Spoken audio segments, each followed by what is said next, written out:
आज पवित्र आत्मा के अवतरण पर्व के पश्चात आज 9वां रविवार है।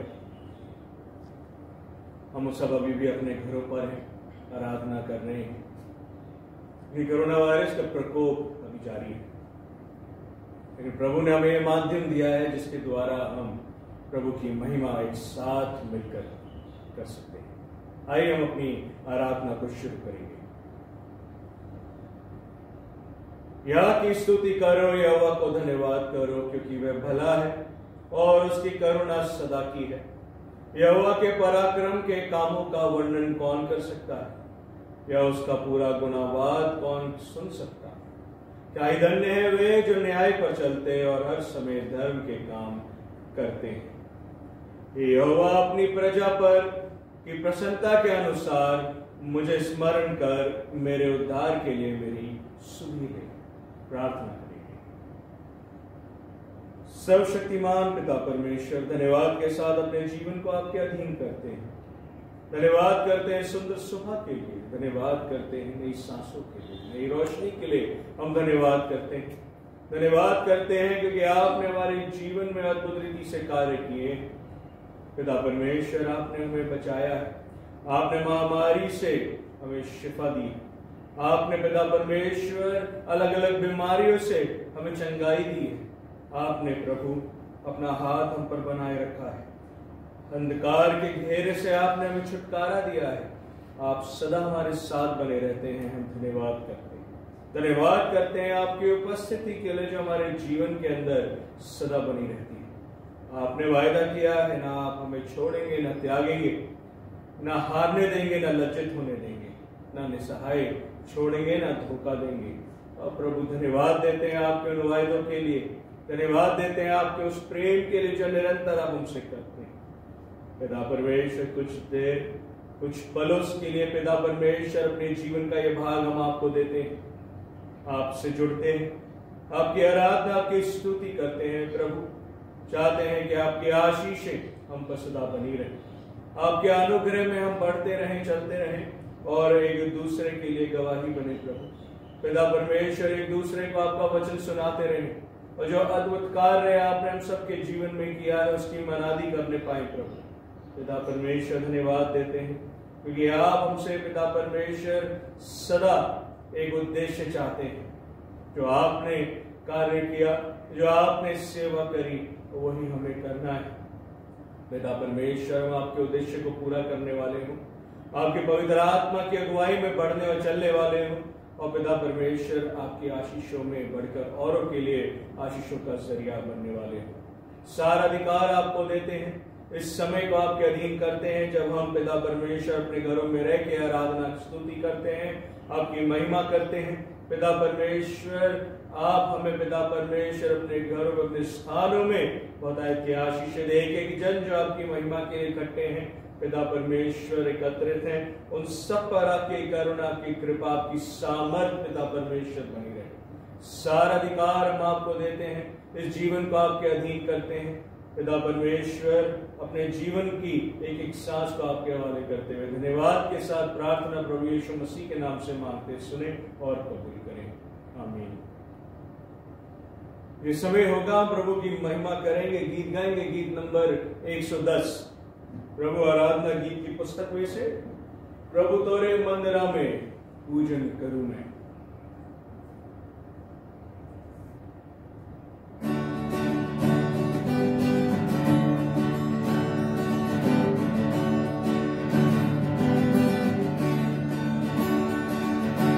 प्रभु तोरे मंदिरा में पूजन करूं मैं, प्रभु तोरे मंदिरा में पूजन करूं मैं, पूजन करूं मैं, पूजन करूं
प्रभु तोरे मंदिर में पूजन करूं मैं।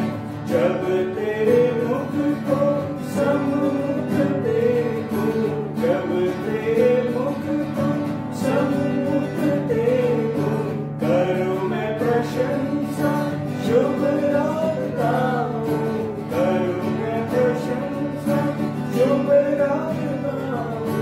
तोरे शुद्ध चरणों में शीश नवाऊं मैं, तोरे शुद्ध चरणों में शीश नवाऊं मैं।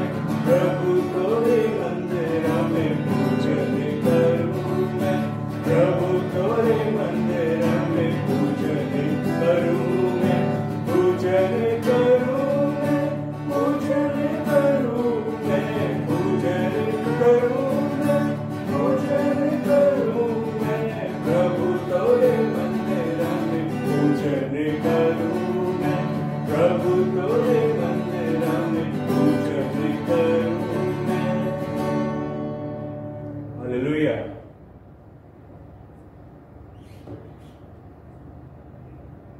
प्रभु भोज की पुस्तक में से हम पढ़ेंगे क्रम संख्या 3, 4 और 5।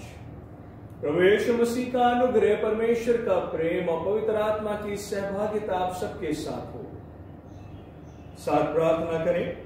सर्वशक्तिमान परमेश्वर, आपके सम्मुख सबके हृदय खुले हैं, आप सबकी अभिलाषाओं को जानते हैं और आपसे कोई भी भेद छिपा नहीं।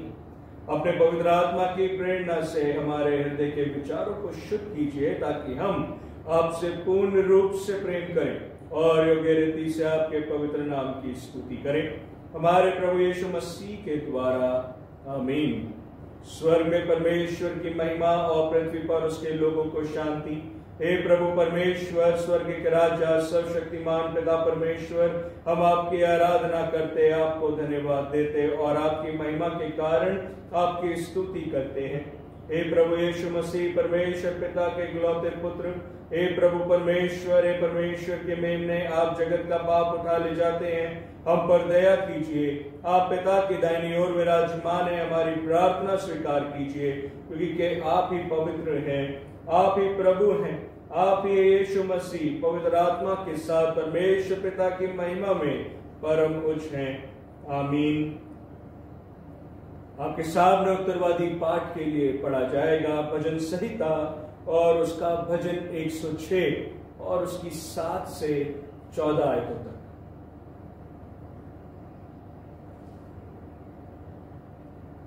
मिस्र में हमारे पुरखाओं ने तेरे आश्चर्य कर्मों पर मन नहीं लगाया, ना तेरी अपार करुणा को स्मरण रखा। उन्होंने समुद्र के किनारे अर्थात लाल समुद्र के किनारे बलवा किया, तो अभी उसने अपने नाम के निमित्त उनका उद्धार किया, जिससे वह अपने पराक्रम को प्रकट करे। तब उसने लाल समुद्र को घुड़का और वह सूख गया, और वह उन्हें गहरे जल के बीच से मानो जंगल में से निकाल ले गया। उसने उन्हें बैरी के हाथ से उबारा और शत्रु के हाथ से छुड़ा लिया, और उनके शत्रु जल में डूब गए, उनमें से एक भी ना बचा। तब उन्होंने उसके वचनों पर विश्वास किया और उसकी स्तुति गाने लगे, परंतु वे झट उसके कामों को भूल गए और उसकी युक्ति के लिए ना ठहरे। उन्होंने जंगल में अति लालसा की और निर्जल स्थान में परमेश्वर की परीक्षा की। आमीन। आइए हम विशेष प्रार्थना करें। हे प्रभु, हम प्रार्थना करते हैं कि आप हमें सोचने वाला मन प्रदान कीजिए, जो सोचे और सदा उस काम को करे जो आपकी दृष्टि में उचित है, और हम जो आपके बिना कोई अच्छा काम नहीं कर सकते, आपकी पवित्र इच्छा के अनुरूप जीवन बिताने के लिए समर्थ बना जाएं। हमारे प्रभु यीशु मसीह के द्वारा, जो आपके और पवित्र आत्मा के साथ एक परमेश्वर है और अब तथा सदा सर्वदा जीवित और राज्य करते हैं। आमीन। समय होगा कि पवित्र शास्त्र में से पहले 2 पाठ पढ़े जाएंगे। पहला पाठ पढ़ा जाएगा निर्गमन की पुस्तक में से उसका 32वां अध्याय और उसकी 1 से 8 आयतें, और दूसरा पाठ पढ़ा जाएगा रोमियो की पुस्तक उसका 10वां अध्याय 13 से 21 आयतों तक। निर्गमन की पुस्तक का 32 का 1। जब लोगों ने देखा कि मूसा को पर्वत से उतरने से विलंब हो रहा है, तब वे और उनके पास इकट्ठे होकर कहने लगे, अब हमारे लिए देवता बना जो हमारे आगे आगे चले, क्योंकि उस पुरुष मूसा को जो हमें मिस्र देश से निकाल ले आया, हम नहीं जानते कि क्या हुआ। और उन्होंने उनसे कहा, तुम्हारी स्त्रियों और बेटे बेटियों के कानों में सोने की जो बालियां हैं उन्हें उतारो और मेरे पास ले आओ। तब सब लोगों ने उनके कानों से सोने की बालियों को उतारा और उनके पास ले आए। हारून ने उन्हें उनके हाथ से लिया और एक बछड़ा डालकर बनाया और टोकी से गड़ा। तब लोग कहने लगे, हे इस्राएल, तेरा ईश्वर जो तुझे मिस्र देश से छुड़ा लाया है वह यही है। यह देखकर हारून ने उसके आगे एक वेदी बनवाई और एक यह प्रचार किया, कल यहोवा के लिए पर्व होगा। और दूसरे दिन लोगों ने भोर को उठाकर होम बलि चढ़ाए और मेल बलि ले आए, फिर बैठकर खाया पिया और उठकर खेलने लगे। तब यहोवा ने मूसा से कहा, नीचे उतर जा, क्योंकि तेरी प्रजा के लोग जिन्हें तू मिस्र देश से निकाल ले आया है वे बिछड़ गए हैं, और जिस मार्ग पर चलने की आज्ञा मैंने उनको दी थी उसको झटपट छोड़कर उन्होंने एक बछड़ा डालकर बना लिया। फिर उसको दंडवत किया और उसके लिए बलिदान भी चढ़ाया और यह कहा है, हे इस्राएलियों, तुम्हारा ईश्वर जो तुम्हें मिस्र देश से छुड़ा ले आया है वह यही है। इस वचन को पढ़े और जाने पर प्रभु की आशीष। सबको जय मसीह की। मैं प्रभु का वचन पढ़ने जा रही हूँ नए नियम में से रोमियो की पुस्तक 10वां अध्याय 13 से 21 तक। क्योंकि जो कोई प्रभु का नाम लेगा वे उद्धार पाएगा। फिर जिस पर उन्होंने विश्वास नहीं किया वे उन्हीं का नाम कैसे लें, और जिसी के विषय सुना नहीं उस पर कैसे विश्वास करें। प्रचारित बिना कैसे सुने, और यदि भेजा न जाए तो कैसे प्रचार करें। जिसे लिखा है, उन्हीं के पाँव क्या है, सहावन है जो अच्छी बात का सुसमाचार सुनाते हैं। परंतु सब ने उसे सुसमाचार पर कान लगाया।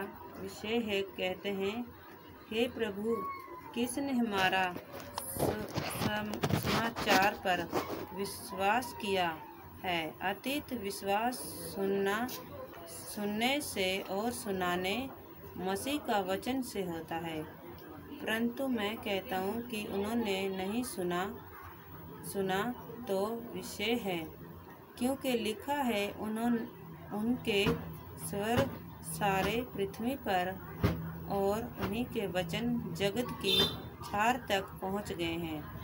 मैं फिर कहता हूँ कि इस्राएलियों नहीं जानते थे। पहले तो मूसा कहते हैं, मैं उन्हीं के द्वारा जो जीत नहीं, परंतु तुम्हारा मन में जलन उपजाऊंगा। मैं एक मंड जाति के द्वारा तुम्हें रस दिलाऊंगा। फिर विषय बड़े आयु के साथ कहता हूँ, जो मुझे नहीं ढूंढते थे उन्होंने मुझे पा लिया, और जो मुझे पूछते भी नहीं थे उन पर मैं प्रगट हो गया। परंतु इस्राएलियों के विषय में वे यूँ कहते हैं, मैं सारे दिन अपने हाथ एक आज्ञा ने मानने वालों और विभेद करने वालों प्रजा के और पसर रहा हूँ। ये प्रभु यीशु के नाम से पवित्र कलाम पढ़े और सुने जाने में सबको आशीष। आमीन। इस समय होगा हम प्रभु की महिमा के लिए एक और गीत गाएंगे। गीत नंबर 68 तन मन और धन उसे दो, अपने यीशु को सब कुछ दो।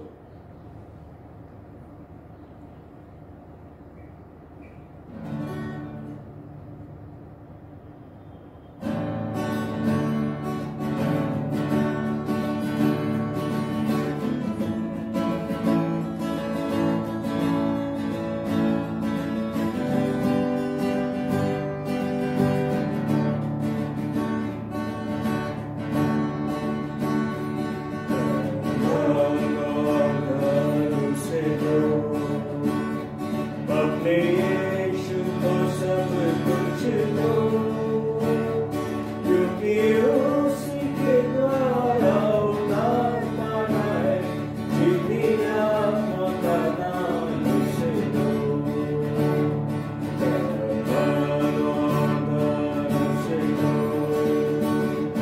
अपने यीशु को सब कुछ दो, क्योंकि उसी के द्वारा उद्धार पाना है, जीती आत्मा का दान उसे दो।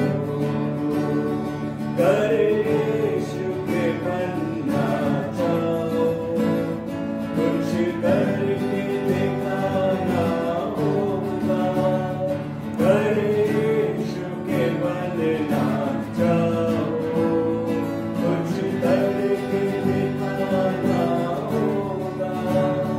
खुद बचना काफी नहीं है, औरों को बचाना होगा। दिल पहली जगह उसे दो, अपने यीशु को सब कुछ दो, क्योंकि उसी के द्वारा उद्धार पाना है, जीती आत्मा का दान उसे दो। दान उसे दो। कर यीशु की सेवा करोगे, अपनी आशीष वो तुम्हें देगा। कर यीशु की सेवा करोगे, अपनी आशीष वो तुम्हें देगा। कर पाप की सेवा करोगे, हर किस नहीं माफ करेगा। उसके लव से दिल खोलो, अपने यीशु को सब कुछ दो, क्योंकि उसके द्वारा उद्धार पाना है, जीती आत्मा का दान उसे दो। दान उसे दो। यीशु नाम को अपना कहना, जैसे कांटों की राहों पर चलना। यीशु नाम को अपना कहना, जैसे कांटों की राहों पर चलना। और सच्चे मसीहा बनना, संग क्रूस पे उसके चढ़ना। सुनना कहने को शक्ति दे दो, अपने यीशु को सब कुछ दो, क्योंकि उसी के द्वारा उद्धार पाना है, जीती आत्मा का दान उसे दो। दान उसे दो। अपने यीशु को सब कुछ दो, क्योंकि उसी के द्वारा उद्धार पाना है, जीती आत्मा का दान उसे दो। दान उसे दो। हालेलुया।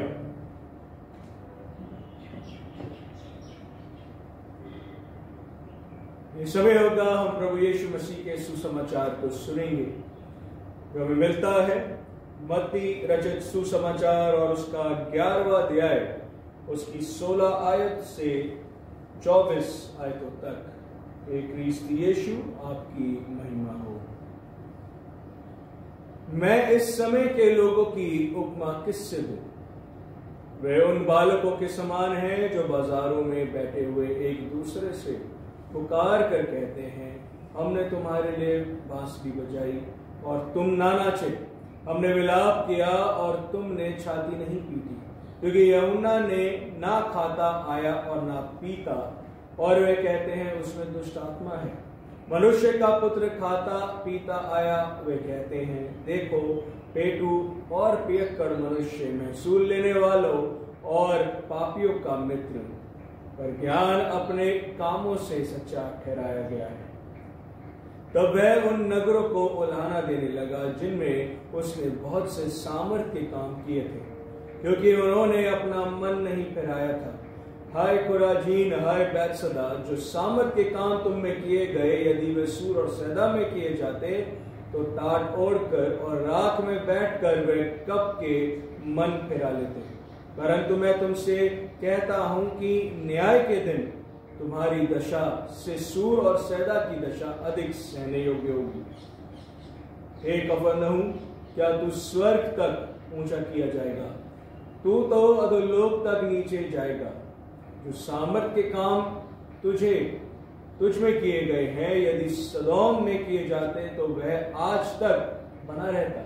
पर मैं तुमसे कहता हूं कि न्याय के दिन तेरी दशा से सदोम की दशा अधिक सहने योग्य होगी। ये प्रभु यीशु मसीह का सुसमाचार है। हे प्रभु यीशु, आपकी स्तुति हो। आमीन। परमेश्वर का संदेश सुनने वालों पर लोग प्राय ध्यान नहीं देते। परमेश्वर के वचनों को जब हम पढ़ते हैं तो पूरे पवित्र शास्त्र में कई जगह ऐसे प्रमाण मिलते हैं जहां परमेश्वर के वचन पर और वचनों को सुनाने वालों की ओर मनुष्यों ने ध्यान नहीं दिया। और आज के युग में भी हम बहुतों के जीवन में पाते हैं कई लोग परमेश्वर के वचनों पर या उसे सुनने वालों पर ध्यान नहीं देते। यूहन्ना रचित सुसमाचार पहला अध्याय में हम जानते हैं कि प्रभु यीशु मसीह एक शाश्वत वचन है जो मानव जाति के लिए देहधारी हुआ। फिर भी उनके वचनों ने बहुतों के दिलों में जगह नहीं पाई जिन्होंने उन्हें सुना। बहुत लोगों ने परमेश्वर के वचनों को नजरअंदाज किया, परमेश्वर को छोड़ शैतान की अगुवाई में बढ़ रहे हैं। वही शैतान जो हजारों सालों से मानव जाति को भ्रष्ट करता है। उसने बेहिसाब मात्रा में बुराई की है, पीढ़ी दर पीढ़ी धोखा दिया है और संसार में अपराध कई प्रकार के किए हैं। उसने मनुष्य का गलत इस्तेमाल किया है, मनुष्य को धोखा दिया है, परमेश्वर का विरोध करने के लिए मनुष्य को हर बार बहकाया है और ऐसे ऐसे बुरे कार्य किए हैं और बार बार परमेश्वर की योजना में बाधा उत्पन्न की है। परमेश्वर के अधिकार की तुलना में शैतान का बुरा स्वभाव बहुत ही छोटा और दुर्बल है। यद्यपि शैतान उन सभी चीजों के बीच चलता है जिन्हें परमेश्वर द्वारा बनाया गया है, फिर भी वह परमेश्वर की आज्ञा के द्वारा ठहराए गए लोगों, वस्तुओं या पदार्थों में जरा सा भी परिवर्तन नहीं कर सकता। आज मानव जाति के बारे में गौर करें तो कई हजार साल बीत गए हैं, अभी भी मनुष्य परमेश्वर द्वारा प्रदान किए गए उजियाले और वायु का आनंद उठाता है।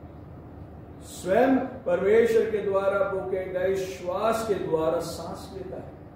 अभी भी परमेश्वर के द्वारा प्रदान की गई सभी चीजों का मजा ले रहा है और इसी आनंद को पाके वह आज वही आनंद देने वाले को नजरअंदाज करता जा रहा है। शैतान के हाथों में अपने जीवन को पाप के घेरे में पा रहा है, लेकिन समय एक जैसा नहीं है।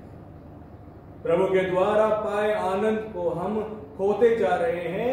तेजी से भागते जीवन के इस युग में व्यस्त नौकरियां, रिश्ते नाते और बुरी सामाजिक बातें और कार्य हमें अपने अंदर घसीट लेते हैं और हमें अधिक से अधिक घेर लेती है। हमारे मन, हमारे दिल बाहरी दुनिया के लोगों, घटनाओं और चीजों से आसानी से परेशान हो जाते हैं और वह हमें परमेश्वर के साथ एक सामान्य संबंध बनाए रखने से रोकते जाते हैं। इस वजह से हमें परमेश्वर से अधिकाधिक दूर होते जाते हैं और जब भी हम परिस्थितियों का सामना, तकलीफों का सामना, परेशानियों का सामना करते हैं तो परमेश्वर के सामने खुद को शांत करना, परमेश्वर के करीब आना और पवित्र आत्मा के मार्गदर्शन की तलाश करना हमारे लिए बहुत कठिन हो जाता है। जब हम चीजों को करते हैं, कार्य को करते हैं तो अक्सर उन्हें बिना किसी सही दिशा या उद्देश्य के करते हैं।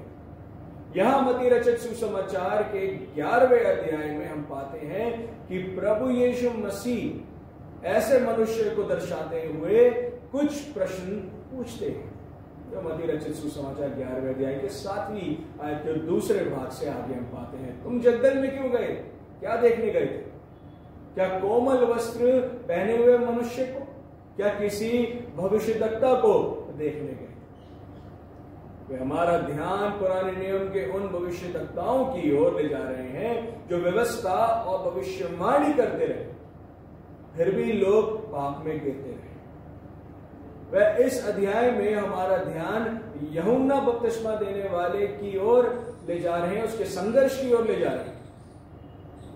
यूहन्ना बपतिस्मा देने वाला परमेश्वर की ओर से आखिरी बार भविष्यवाणी करते हुए कहते हैं, मन फिराओ, स्वर्ग का राज्य निकट है।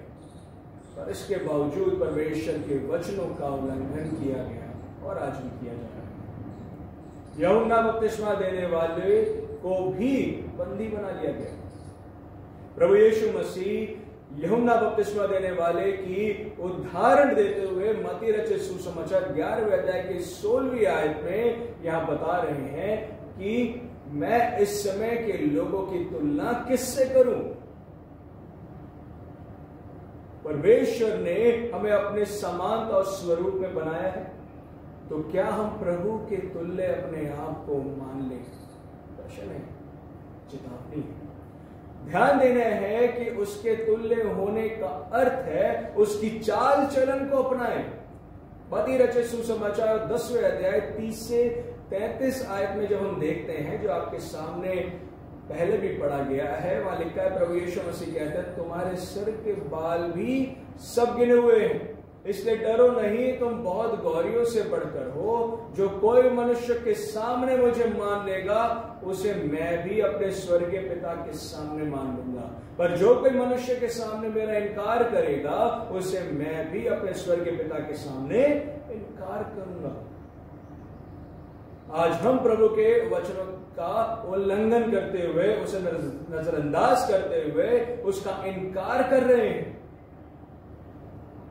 अगर हम उसके वचनों का या वचन सुनाने वालों का इनकार करेंगे, तो वचन बताता है लूका रचित सुसमाचार 9वां अध्याय उसकी 26 आयत में, लूका रचित सुसमाचार 12वां अध्याय 8 और 9 आयत में, यूहन्ना रचित सुसमाचार 12 अध्याय 47 आयत से 48 आयतों में, जो कोई मुझसे और मेरी बातों से लजाएगा, मनुष्य का पुत्र भी जब अपनी और अपने पिता की और पवित्र स्वर्गदूतों की महिमा सहित आएगा, तो उससे लजाएगा और उसे दोषी ठहराएगा। वैसी बात को समझाने के लिए, न्याय का चेहरा दिखाने के लिए कुराजीन, बैतसैदा, सूरसैदा, कफरनहूम और सुदोम की दशा का उदाहरण यहां दे रहे हैं कि हमारी इनसे भी दशा जो है वो बहुत सहनीय होगी। यहां पर वे 3 बातों का वर्णन कर रहे हैं, विशेष अधिकार, अभिमान, घमंड या दंड। वे बता रहे हैं कि परमेश्वर की ओर से उन देशों के लोगों को विशेष अधिकार प्राप्त हुआ, और विशेष अधिकार एक जिम्मेदारी है। पर कभी कभी लोग अपने विशेष अधिकारों की अपेक्षा करते हैं या अपने विशेष अधिकारों का दुरुपयोग करते हैं। तो यीशु मसीह यहां एक बार फिर याद दिला रहे हैं, हमारा विशेष अधिकार क्या है? परमेश्वर के वचनों पर चलना।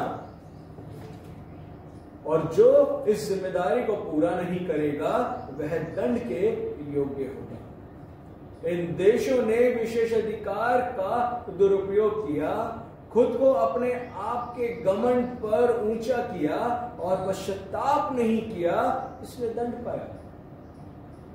हमें नहीं भूलना है कि हम कौन हैं और प्रभु यीशु मसीह कौन है, हमारा क्या उद्देश्य है और प्रभु का क्या है। वह ही न्यायाधीश है। प्रभु उन सब का न्याय करेंगे जो उनका इनकार करते हैं। यह आयतें एक चेतावनी है और साथ में एक आशा प्रदान करती है। इब्रानियों की पुस्तक 3 अध्याय 6 आयत में लिखा है, पर मसीह पुत्र की नाई उसके घर का अधिकारी है और उसका घर हम में है। यदि हम साहस पर और अपनी आशा के घमंड पर अंत तक दृढ़ता से स्थिर रहे, परमेश्वर के वचनों की ओर पहले ध्यान देने के लिए जरूरी है उस पर विश्वास। परमेश्वर के वचनों के द्वारा ही जीवन में बदलाव आ सकता है, उद्धार मिल सकता है, आनंद मिल सकता है और हमेशा का जीवन मिल सकता है। पवित्र शास्त्र कहते हैं, परमेश्वर के निकट आओ तो वह भी तुम्हारे निकट आएगा। मसीह होने के नाते केवल परमेश्वर के करीब आने और परमेश्वर के साथ वास्तविक बातचीत करने से ही हम परमेश्वर के साथ एक सामान्य रिश्ता बनाए रख सकते हैं और पवित्र आत्मा के कार्य को प्राप्त कर सकते हैं। अगर आज हम प्रभु के वचनों की ओर ध्यान नहीं दे पा रहे हैं, पहली प्राथमिकता नहीं दे पा रहे हैं, तो जरूरी है पहला इस सच्चे मन के साथ परमेश्वर से प्रार्थना करें और पवित्र आत्मा द्वारा प्रेरित हो जाएं। प्रार्थना वह जरिया है जिसके माध्यम से हम परमेश्वर के साथ बातें करते हैं। परमेश्वर के माध्यम से हमारे दिल, हमारे मन बेहतर रूप से परमेश्वर के समक्ष शांत होने में, परमेश्वर के वचन पर चिंतन करने में, परमेश्वर की इच्छा को खोजने और परमेश्वर के साथ एक सामान्य संबंध स्थापित करने में सक्षम हो पाते हैं। प्रभु यीशु मसीह ने कहा है, परमेश्वर आत्मा है और अवश्य है कि उसका आराधना करने वाले आत्मा और सच्चाई से आराधना करें। यूहन्ना रचित सुसमाचार 4 अध्याय उसकी 34 आयत में परमेश्वर सृष्टि करता है, वह हर समय हमारे साथ है। हमारे हर शब्द और कार्य को, हमारे हर विचार और सोच को वह देख रहा है। हमें परमेश्वर की इच्छा और अभ्यास के मार्ग की तलाश करनी है, खोजी रहना है। केवल इसी तरह से हमारी प्रार्थनाएं परमेश्वर की इच्छा के अनुरूप होंगी। दूसरी बात, परमेश्वर के वचनों को सुने, पढ़ें और उन पर अपने मन से चिंतन करें। परमेश्वर के साथ एक उचित संबंध स्थापित करना बहुत महत्वपूर्ण है। परमेश्वर के वचन हमें बताते हैं कि जब हम उनके वचनों को पढ़ते हैं तो हमें उन पर चिंतन करना चाहिए और अपने मनों से खोज करनी चाहिए। केवल इस तरह से परमेश्वर के वचनों को पढ़ने से हमारे प्रयास फलदायी होंगे और हम परमेश्वर के करीब हो सकेंगे। परमेश्वर के वचनों को पढ़ते समय यदि हम वास्तव में ध्यान दिए बिना केवल एक सरसरी निगाह से उन्हें देखते हैं, यदि हम केवल स्वयं को दिखावा करने के लिए कुछ वचनों और सिद्धांतों को समझने के पर ध्यान केंद्रित करते हैं और हम परमेश्वर के वचनों के सही अर्थ को समझने पर ध्यान नहीं देते हैं, तो चाहे हम उसके वचनों को कितना भी पढ़ लें, बार बार पढ़ लें, हम उसकी इच्छा के अनुरूप नहीं होंगे और परमेश्वर के साथ एक सामान्य संबंध स्थापित करने में हम और भी कम सक्षम होंगे। तीसरी बात, सभी बातों में सत्य की खोज करें और परमेश्वर के वचन का अभ्यास करें। परमेश्वर के साथ एक सामान्य संबंध बनाए रखने के लिए विश्वासियों के लिए जरूरी है सत्य जो वचन है जानना और परमेश्वर के वचन के अनुसार अभ्यास करना। लेकिन जीवन में जब हम परिस्थितियों का सामना करते हैं तो हम अक्सर अपने स्वयं के अनुभवों पर भरोसा करते हैं या हम अपनी पसंद के अनुसार उनके साथ निपटते हैं। हम कभी कभार ही परमेश्वर के सामने खुद को शांत करते और सच्चाई की तलाश करते हैं या परमेश्वर की इच्छा के अनुसार उस परिस्थिति से निपटते हैं। चौथी बात, सब कुछ त्याग के परमेश्वर के पास आओ और अपने आप को परमेश्वर के हाथों में सौंप। यहोवा परमेश्वर ने कहा, अपने अपने चाल चलन पर सोचो। खुदाई की पुस्तक 1 अध्याय 7 आयत में परमेश्वर के वचनों से हम देख सकते हैं कि हमें अपने जीवन को प्रभु के हाथों में छोड़ने की आवश्यकता है। इस तरह हम अपने व्यवहारिक अनुभवों में परमेश्वर की अपेक्षाओं के अनुसार कार्य करने पर ध्यान देते हैं। हम परमेश्वर के वचनों का अभ्यास करते हैं और परमेश्वर के साथ हमारा संबंध लगातार अधिक सामान्य होता जाता है। मेरे भाई और बहनों, ये 4 बातें हमारे लिए परमेश्वर के निकट आने के अभ्यास का मार्ग है। जब तक हम इन बातों को अमल में लाते हैं, तब तक परमेश्वर के साथ हमारा रिश्ता और करीबी होता जाएगा। हमारे सामने आने वाली परिस्थितियां, तकलीफें, परेशानी, हर तरह की जो भी मुसीबतें, उसके लिए जो शैतान पैदा करता है, अभ्यास का हमारे पास एक मार्ग होगा।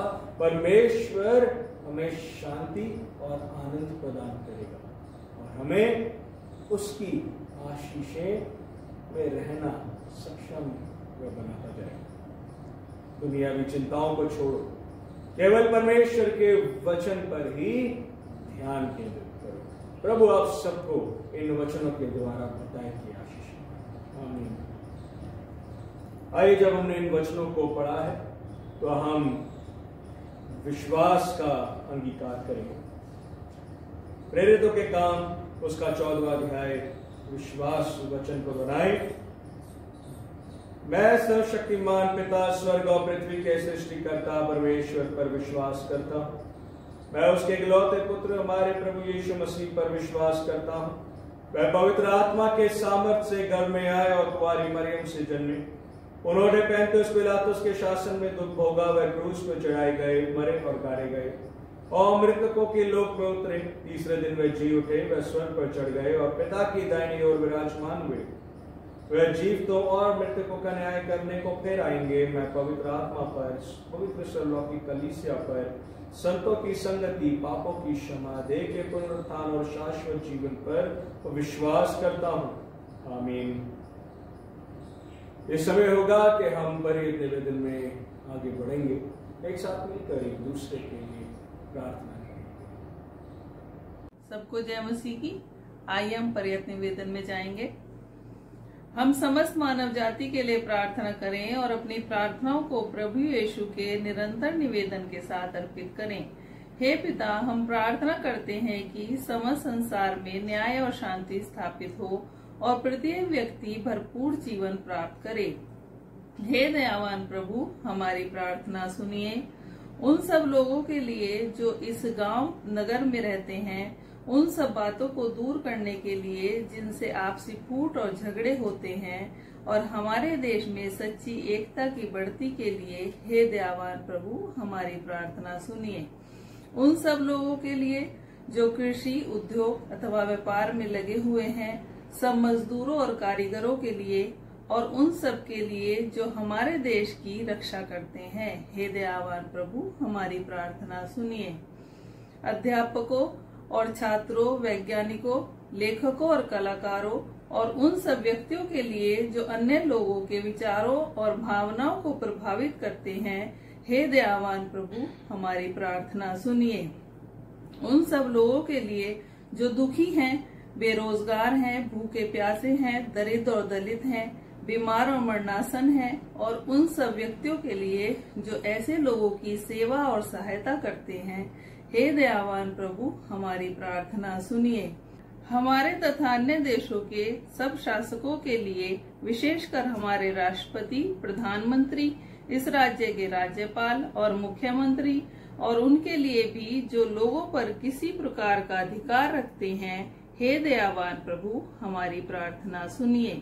संपूर्ण मसीह समाज की एकता और मेल मिलाप के लिए और समस्त संसार में उनकी गवाही और सेवा कार्य के लिए, हे दयावान प्रभु, हमारी प्रार्थना सुनिए।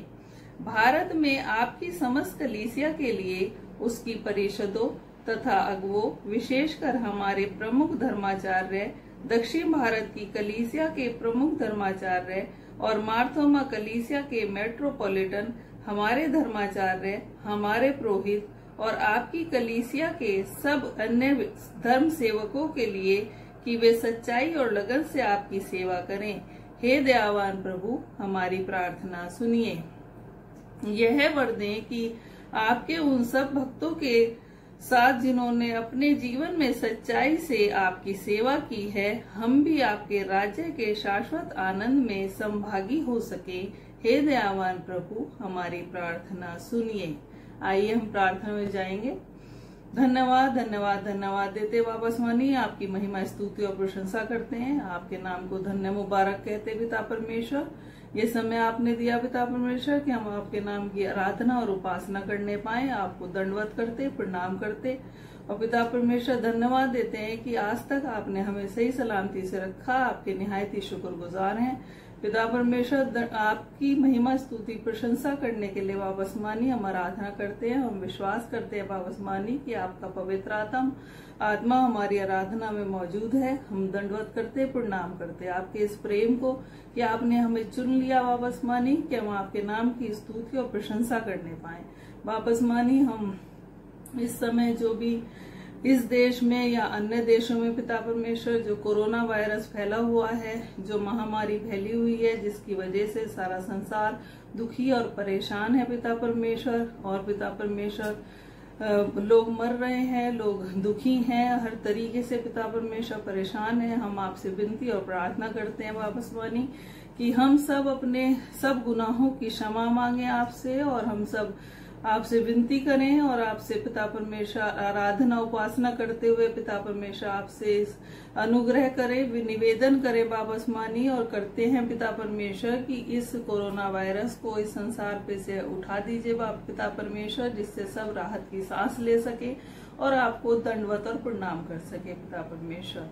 और जहाँ पिता परमेश्वर संसार में और जहाँ पर भी देशों में पिता परमेश्वर बाढ़ें आ रही है, लोग बेघर हो गए हैं, उनके लिए भी पिता परमेश्वर आपसे विनती और प्रार्थना करते, उनकी भी आप सुधि लें जिससे वो भी आपको धन्यवाद दे सके पिता परमेश्वर। हम अपनी पूरी कलीसिया के लिए और अपने सारे पिता परमेश्वर जो भी कलीसिया में एक एक सदस्य हैं, एक परिवार है, सबके लिए प्रार्थना करते हैं, सबको आपके हाथों में सौंप देते हैं वापस मानी। सबकी सुधि लीजिए, सबको पिता परमेश्वर जिसके घर में जिस भी चीज की कमी है वो अपने भंडार से उनको भरपूर करिए। और पिता परमेश्वर अगर कोई बीमार है, कोई तकलीफ में है, आपको पुकारता है पिता परमेश्वर, उन सबको पिता परमेश्वर चंगाई दीजिए जिससे हम आपको धन्यवाद दे सकें। और ऐसे बच्चों के लिए प्रार्थना करते हैं जो अपनी पढ़ाई में लगे हुए हैं, ऑनलाइन क्लासेस चल रही हैं वापस मानी, उन सब के लिए प्रार्थना करते हैं। सबको बुद्धि और ज्ञान से परिपूर्ण कीजिए पिता परमेश्वर, जिससे सब अपनी पढ़ाई को अच्छी तरह कर सकें। और जो बच्चे पास हो गए हैं उनके लिए आपको धन्यवाद देते पिता परमेश्वर, आपकी महिमा स्तुति और प्रशंसा करते पिता परमेश्वर की सब बच्चों को आपने आगे बढ़ाया है, तरक्की दी है, आपका लाख लाख धन्यवाद हो। वापस मानी सब कुछ आपके हाथों में सौंप देते हैं। सब बातों के लिए आपको धन्यवाद देते हुए पिता परमेश्वर इस प्रार्थना को तेरे प्यारे बेटे अपने उद्धारकर्ता प्रभु यीशु मसीह के नाम से मांगते हैं, सुने और ग्रहण करें, आमीन। हे स्वर्गीय पिता, अपने राज्य को शीघ्र प्रकट कीजिए और हमारी इन प्रार्थनाओं को सुनिए। हम आपके पुत्र अपने प्रभु और उद्धारकर्ता यीशु मसीह के नाम से मांगते हैं, आमीन। ये समय है कि हम प्रार्थना करेंगे, प्रभु की प्रार्थना एक साथ मिलके कहेंगे। हे हमारे स्वर्गीय पिता, आपका नाम पवित्र माना जाए, आपका राज्य आए, आपकी इच्छा जैसे स्वर्ग में पूरी होती है वैसे पृथ्वी पर भी हो। आप हमारे दिन भर की रोटी आज हमें दीजिए, आप हमारे अपराधों को क्षमा कीजिए जैसे हमने अपने अपराधियों को क्षमा किया है।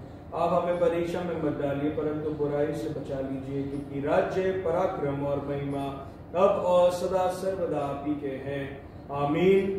परमेश्वर की शांति जो सारी समझ से परे है, परमेश्वर के और उसके पुत्र हमारे प्रभु यीशु मसीह के ज्ञान और प्रेम में आपके हृदय और विचारों को सुरक्षित रखे और सर्वशक्तिमान परमेश्वर पिता, पुत्र और पवित्र आत्मा की आशीष आप पर हो और आपके साथ सदा सर्वदा बनी रहे, आमीन। सबको जय मसीह की।